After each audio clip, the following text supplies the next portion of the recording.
Going to two. California. New York. Alaska. Texas.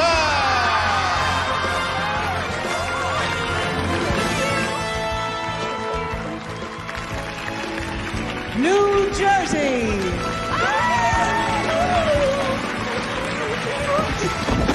Oh, shit. Oh, that was graceful. Well, that must have worked. Fudgies up and out.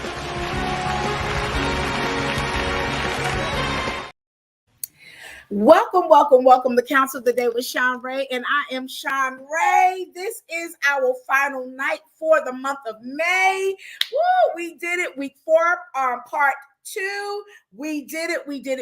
I want to start out by saying good evening to my YouTube viewers. Good evening to my Twitter X users. Good evening to my Facebook viewers. Good evening to my Instagram viewers. Good evening, everybody. We are on part 2, week 4, the final week for the quarter of May. And I'm so glad to be here on tonight. This is a 30-minute segment, so we're going to be in and out. Let me look over here so I can greet everybody. Hi, Marcus. Hi, how are you, Marcus? Let me see who else this is. I see Saadi. Hi, Saadi. Hi, CJ. Hi, Jamila. Good to see you all this evening.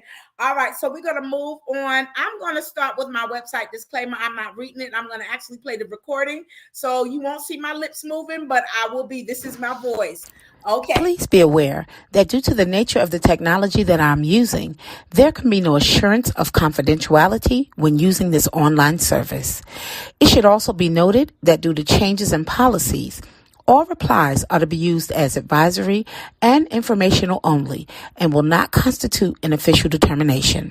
Information provided by myself are limited to the current and available material, but the final responsibility for successfully achieving a goal rests with you, the client. Information online is designed to be helpful. However, this information changes frequently, and it is recommended that you, the individual, will consult another physician, another specialist, and or religious leader to aid you in your overall behavioral wellness. All right, so we're going to move this along. Okay, so I am, I'm not going to go over my bio, but I did acquire my degree from Ashford University. So let's open this up a little bit. I'm a Christian counselor, and my scripture for the entire year comes from Ephesians 4:23, the NIV version, and it says to be made new in the attitude of your mind. All right, so let's go over our key points for tonight. I'm going to open this up a little bit. All right, and let's close it back just a little bit. So the key points for tonight is we live in a competitive world where people value achievement and accomplishment and strive for perfection. Number 2, polished and perfect people are not necessarily approachable and endearing people. Number 3, expressions of embarrassment have important social functions. And number 4, people trust, like, and want to help individuals who are more easily embarrassed. All right, of course, and we have our takeaway and our quote. So what we're going to do is we're actually going to pick up from Tuesday. And this is an open platform, so if you have any questions, feel free to ask them. I will pause and I will answer them. Or if you want to share any type of scenario that you've experienced, I will pause and I will highlight that as well. Hey, it's always God and Dre. Good to see y'all. Amelia, good to see y'all tonight. Okay. All right. So let's pick up from where we left off on Tuesday. So psychologist Dr. John Sabini, he identified 3 different types of social situations that can and have triggered embarrassment. And he gave them each a name. Number 1 is the first is a faux pas. He called it an FAUX, faux pas, PAS. He said, and this happens when someone commits a social gaffe, is what they call it. Okay. He says, do you have an embarrassing moment that you've been willing to share with the world? Which y'all know from the beginning of this month, I have shared. When I was in the 6th grade, and my class was taking a midterm exam. The class was completely quiet. And I suffer from year-round allergies. And like now, I sound a little clogged because I'm experiencing some allergy symptoms at this time. But I suffer from year-round allergies, and so I needed to sneeze, but I didn't want to sneeze because the class was completely quiet, and I couldn't hold the sneeze back anymore. So I wound up sneezing, and when I sneezed really loud. When I sneezed, I wound up sneezing and pooping at the same time. So for the rest of that 6th grade year, I was known as that poop girl or that fart girl. So this is what Dr. John is talking about, where there's an embarrassing moment that you're willing to share with the world. And so Dr. John talks about when he was in math class, he dropped his book. And he said he immediately went to pick it up, and then he wound up farting super loud. He said nobody said anything. Then he said he moved his chair to make it another sound, so people thought it was the chair that did the farting. He said he's fallen into pools before with the top on it at parties, and he was like, "Oh my God, how many people saw that?" He said it was 20 people there. He said he remembers this so vividly. So he also remembers when he was in the backyard growing up. He was with his sister and their friends and neighbors, and they were having a very good time. He said one of the guys there pantsied him. He said he was 10 years old. He was super embarrassed. So what pantsy means, for those of us that is not used to that terminology, the dude pulled his pants down, his shorts down with his underwear down, and exposed him. And he says that to this day, he was 10 years old. To this day, he wears underwear whenever he's wearing swimming trunks because something like that happened. Okay. He said he remember he was the guy who pushed him down a flight of stairs. Okay, now that's not cool. That's pretty violent right there. That's not being friendly. That's just violent. Yeah, and that's bullying. That's bullying right there. But he said that he was pushed down a flight of stairs. And he said kids don't bully because it's horrible. Then he got a big knot on his head. He was embarrassed because everybody was laughing. And that's just cruel. You know, when somebody is being bullied and people turn around and laugh at you, that says a lot even about the people that are laughing, because there's a difference between an embarrassing moment and being bullied. Okay. So this is what Dr. John was talking about. So that first one again is the first one. The first embarrassing moment out of the 3 is the faux pas. Number 2 is being the center of attention. Also can trigger embarrassing moments. Okay. So he talks about, he gives the example where a whole restaurant staffing is singing happy birthday to somebody. And he said that person actually wants to hide under the table. And they thought that those people at the party were their real friends. So that's a whole different type of embarrassing moment. Wow. If you are embarrassed like that, and when people are celebrating you and you get that embarrassed and you feel like the people that are with you are actually doing something to you, that's like an anxiety type of embarrassment. And so that's a whole nother conversation. But that's number 2, what Dr. John was talking about, being the center of attention type of embarrassment. Then number 3, Dr. John says there's the sticky situation type of embarrassment. Okay, and let me look on here. Hi, Miss Diva, how are you? It's good to see you all. So number 3, Dr. John says it's the sticky situation type of embarrassing. He said this is when we ask someone to perform a task that we know that they can't or won't necessarily or successfully complete. Wow. Now that it is embarrassing, but it's also a type of setup. So number 3 is called the sticky situation. So Dr. John gave 3 examples of this. The first one is he talked about when he went on a date. And he was on his 3rd date, to be very specific. He said the bill came, and he said he's strong. This is the example of the woman. She was a strong, independent woman. And so she mentioned, well, let's split the bill. Because she's like, and so he was like, that's fine, whatever you want to do. So they went ahead to split the bill. They went Dutch. The waitress comes back and says to the young lady, ma'am, your card was declined. And so he was like, she was like, here you go. And so he said to the young lady, you should have just let me pay for the bill if you didn't have the money to pay for, pay your part of it. And so the question is, he said, was there a fourth date? That's what everybody wanted to know. And he said, yes, it was a fourth date after that. And he paid for the entire date then. But so that's one of the examples he's talking about, where the sticky situation type of embarrassment.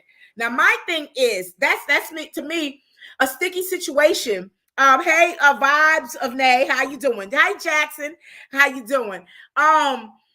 My thing is, a sticky situation is not necessarily a sticky situation. Sometimes it's a setup, like this example. That's more of a setup. If a person knew they didn't have the money and they was out on a date, they should have just said, I don't have the money, or whatever. Or I thought that this was a date and that you was taking me out, or something like that. But that's whatever. He called that a sticky situation. The second example, Dr. John said he was at a dive bar, backlot. He was a little tipsy and saw a guy, and the person was a little tipsy and said, oh my gosh, he's that TikTok famous dude. So they walked up with their phone with the TikTok and was like, is this you? The guy turned around and said no. So it was like, again, he was tipsy. So then he said, okay, no, this looks just like you. Okay, and showed them the 6 TikToks and the person said, no, that's not me. So Dr. John said that they thought, the thought in mind was like, okay, he thought initially that they were going to be friends or buds, but he was going to laugh about it, but we're going to be friends. But he said instead of that, he looked really stupid. He came across as looking like he kept harassing the person. And he wound up running away. So that's the second example of a sticky situation. Now that is a sticky situation. Okay, that would be considered a sticky situation. Hey, hey, Lethea, how you doing? Hey, and I said, Lethea, so good to see you. So the second example to me is more of a sticky situation. The person said, Dr. What is his name? I'm sorry. Dr. John, am I saying Dr. John? Yeah, Dr. John said that he was at a bar and he was a little tipsy and he thought that the person at the bar was a TikTok famous person. Now, to be honest, a lot of people that are on social media and they social media famous, they will deny. A lot of times it is them and they will deny it if they're in public and say, no, it's not me, and it really is them. But again, Dr. John was talking about how he thought that the outcome would have been a little bit different because he recognized the person from TikTok, and the outcome was not. Okay, so number 3, the third scenario that Dr. John talks about says, what is it? We said the sticky situation. Okay, what is it? Okay, here we go. So all of these examples of situations where we're out of step with social expectations and teaching where boundaries of social norms and good behavior are. Some are to be the key point of embarrassment.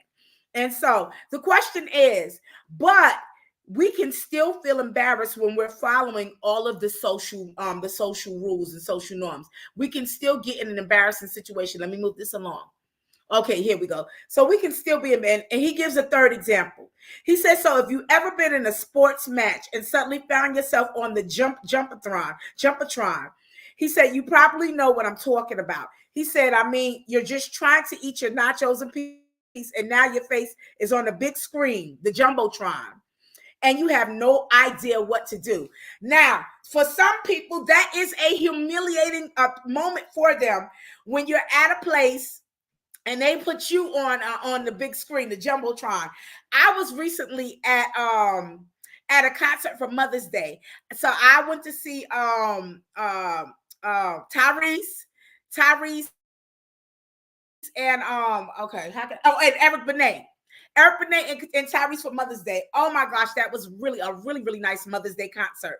And so we was up, and they was, of course, the DJ was up, and he was getting the crowd going and everything. And then my husband tapped me. He said, Sheree, he said, look, you on the screen. And I looked, because I'm just having a good time. And I looked up on the jumbotron, and sure enough, they had me up there dancing to her.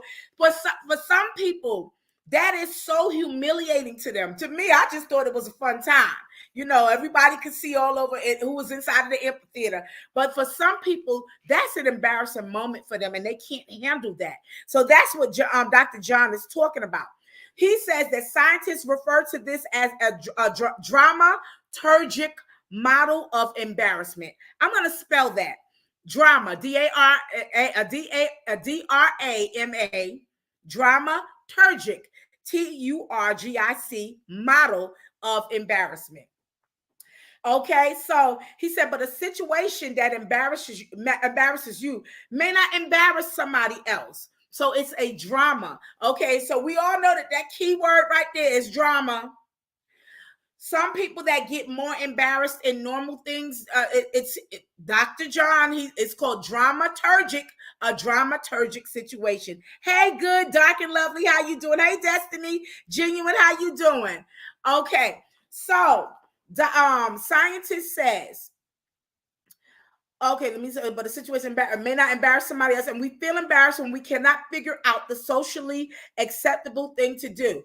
All I did was wave. When my husband told me I was one of the child, I looked up and saw, and I just waved, and I kept dancing. But there are some people with this dramaturgic model type of embarrassment where they just don't know what to do.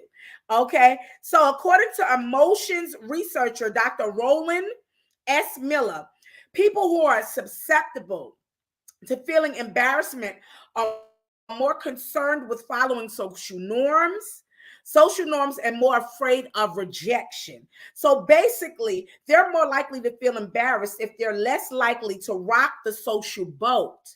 So these models of emotion help us understand why we feel embarrassed, when something socially awkward happens to us. But why can we feel embarrassed for other people? It says, and he said, okay, so I'm going to stop there. I'm going to go back to the dramaturgic model of embarrassment, where the embarrassed person feels embarrassed in a not embarrassing moment. I mean, it's a moment where you really should not feel embarrassed at all. Hey, Keisha, how you doing? Hey, Annie, is that Annie? Yes, hey, Annie, how you doing? So dramaturgic model of embarrassment, again, is a form of embarrassment where really you should not be embarrassed in this situation, like somebody celebrating you or anything like that. And if you're like extremely embarrassed, that's that dramaturgic model. Now we're going to move on to the next form of embarrassment Dr. Roland S. Miller talks about. And this is called vicarious embarrassment. So this happens when we feel awkward, and I feel awkward thanks to someone else's mistakes. I talked about that on Tuesday, about how I felt embarrassed for somebody who did something openly. And I'm actually going to repeat it. Hey, Rat, how you doing? That's my cousin over there. Hey, Rat. So I was out at a birthday. My husband and I went to a birthday luncheon last summer 2023. So we was amongst a bunch of people who were friends, they were friends of our friend, but we didn't necessarily know everyone there. So we sat down at one of the tables and we were talking and mingling, trying to get to know some of the people that we were not accustomed to, we were just meeting. And so there was a lady who was sitting at the table across from us. She had her adult autistic son with her, and then her son had his nurse. So it was three of them. His nurse came with them. But the whole time while we were ordering and waiting for our food to come and mingling, I noticed that the woman, she had a lot of nervous energy. And so she kept fidgeting with stuff at the table. And then when the food came, she would taste it and call the waiter over and send it back and ask for something else. And she did this about 2 or 3 different times. So she had a lot of nervous energy. So about the 3rd or 4th time that she sent the food back and asked for something else, she went to reach over at the table and she knocked over a large glass of water and it spilled all over me. And I was wearing my little cute sundress and stuff like that. But the water, I'm the one that got wet, not her. And so, so my husband, he grabbed some napkins and stuff, and we were just trying to dry me off. And And she was apologizing profusely, and I was like, it's fine, it's just water, it'll dry when it's summertime. I said, when I walk outside and get in the heat, it'll dry. So I was like, not a problem. But we got up and we moved to a whole different table after that, because the woman had a lot of nervous energy, and that was enough for me at the time. But I literally felt embarrassed, this vicarious embarrassment. I felt embarrassed for her, because like everybody at the luncheon, they stopped and they looked at it like, really? Everybody gave her that really look, like, really? And so I just laughed it off. I said, it's just water. It's just water. It'll dry. But we wound up moving to another table because I wasn't going to I didn't want anything else to happen, whatever. And so this is what Dr. Rowland is talking about, that vicarious embarrassment. Okay. So when you feel vicarious embarrassment, you're imagining what another person is feeling, which fires up particular regions of your brain. So those are also parts of your brain that helps you feel empathy, which is one of the things that makes human relationships so rich and complex, this empathy. So Dr. Rowland says that when you feel vicarious embarrassment, congratulations, that means you care, and that's a good thing. All right. So in these days, there's a whole industry built around vicariously experiencing embarrassment in the name of entertainment. Okay. And this is called cringe comedy. So this is what Dr. Rowland wanted to talk a little bit more about with the cringe comedy. He said cringe comedy uses the theory of benign violation,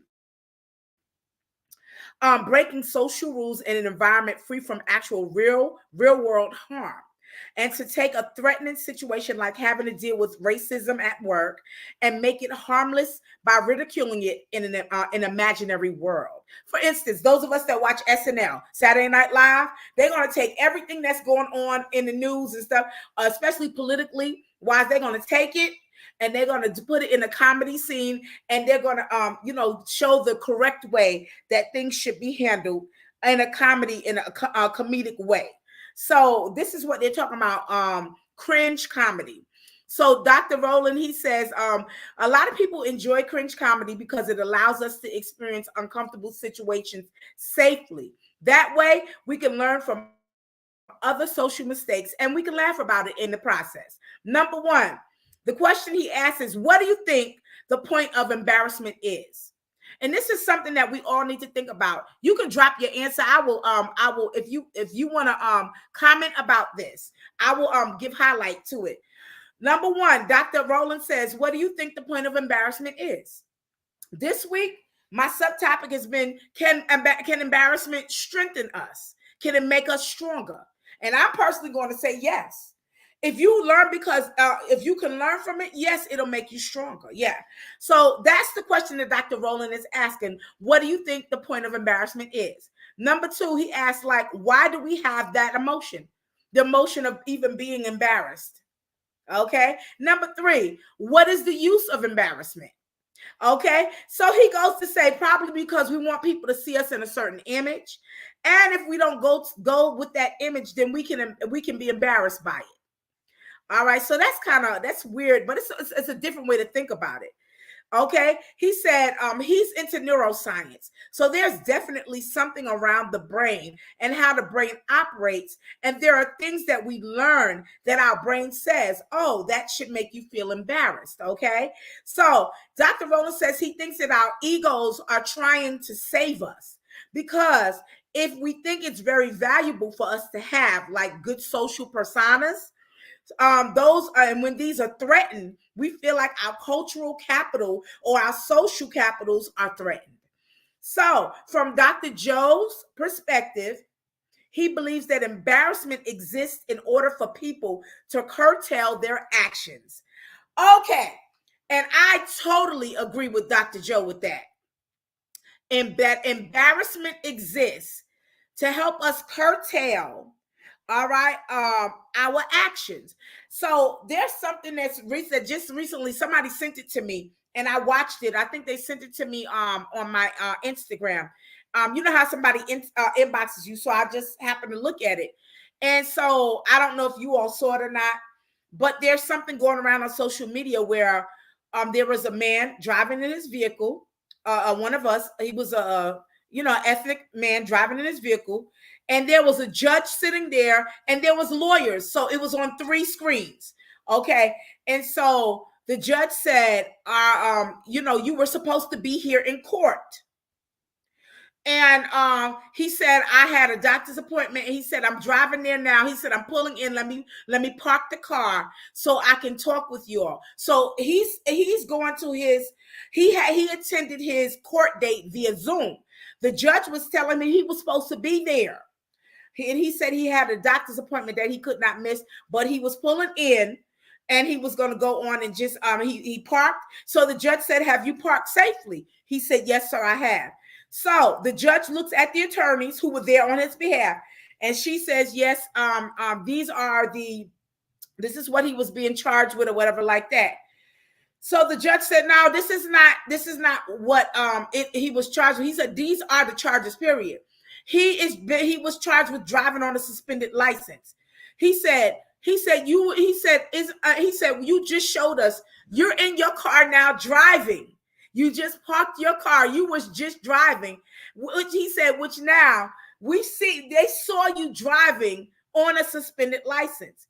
He said, so you're supposed to be in court here now with us to defend yourself about driving on a suspended license, but you said you couldn't make it because you had to go to your doctor's appointment and you were pulling in now and you was parking your car. And he said, no. He said, we're going to go on with these charges. He said, you have till 6 o'clock to get here. He said, to turn yourself in. If you don't turn yourself in, there will be a bench warrant for the state of Washington, D.C. The dude was so embarrassed. He was like, this is one of the things that Dr. Joe was talking about.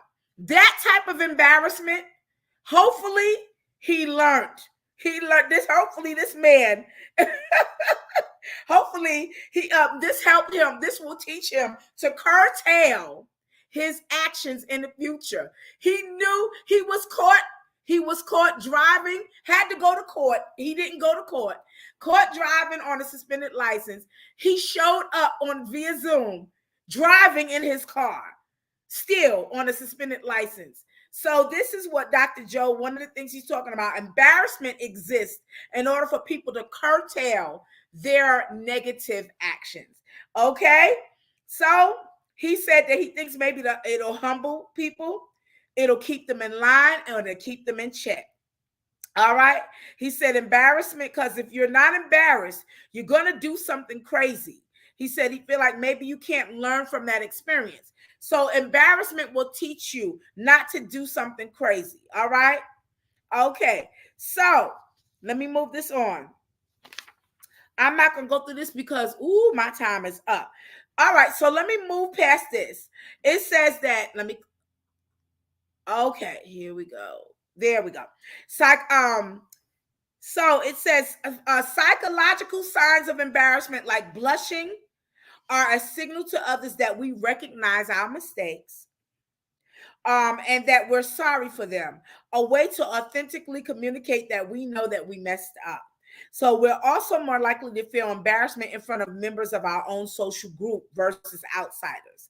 So embarrassment shows us where we fit in and where we don't fit in. Feeling embarrassed can even benefit our social groups. People who show embarrassment are more likely to engage in beneficial or pro-social behaviors like sharing and cooperating. All right. So because embarrassment follows the rules of society, what counts as embarrassing changes from culture to culture. All right. So I'm going to end this here. Embarrassment's ability to change our behavior explains why we relive our most embarrassing moments. And by remembering our mistakes, we learn from them so that we don't make them again. Embarrassment is our only complex social human emotion. We also have empathy, which embarrassment can make us feel as well. So the question is, hey, Amanda, the question again is, can we learn? Can we get stronger by experiencing embarrassment?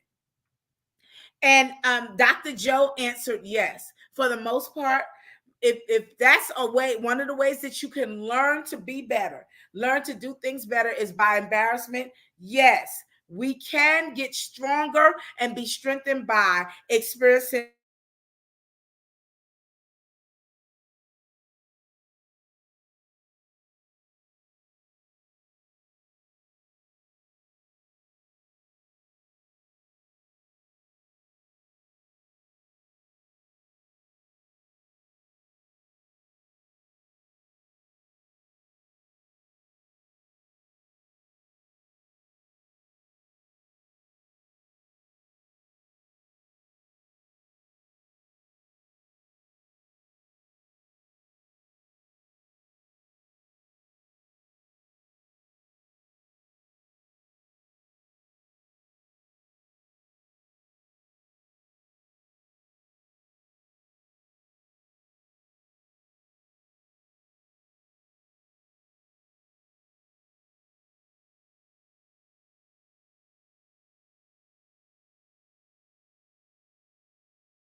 We're still on. Okay.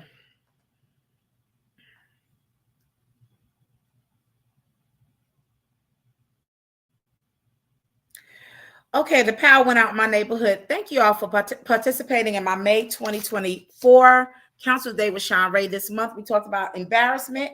I will see y'all August 2024. Thank you for those that are still listening, and thank you. Have a wonderful, wonderful evening.